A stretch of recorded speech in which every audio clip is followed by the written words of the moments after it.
Aaron, going back to this past offseason, how tough was it to give up Narvaez in that trade? Yeah, very.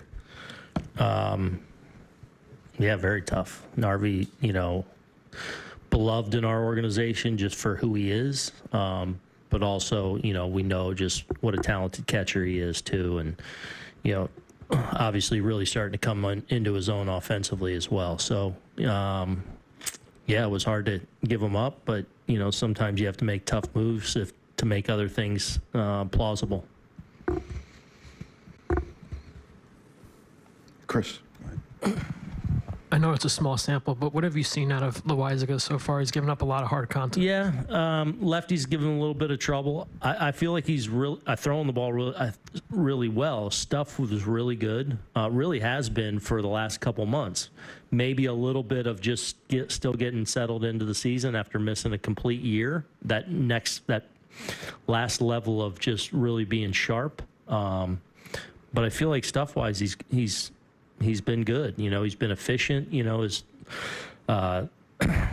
didn't pitch last night, but pitched back-to-back the day before. 10, 11 pitch, very low inning, Loizaga-like innings with generating the ball on the ground and the weak contact. So, Toro really got him there after a long at-bat. So just, fine-tuning his stuff, especially against lefties. Not really worried at all right-handed wise, even though Story did get him and put a good swing on him. I feel like he's in a pretty good place with that. But stuff-wise, he's where he needs to be. Anyone else? Mark?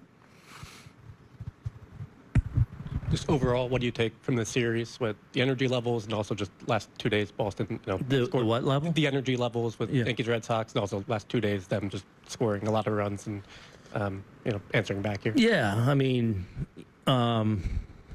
these are always, kind of heavy series and, fun to be a part of and go through. But, they had their hitting shoes on the last couple nights and, really even the first night with them coming back on us and pressuring us a little bit. So, they beat us here this weekend. So it's part of it. We'll kind of regroup into the off day here and obviously off to Kansas City and then back to Boston and get ourselves right back on track.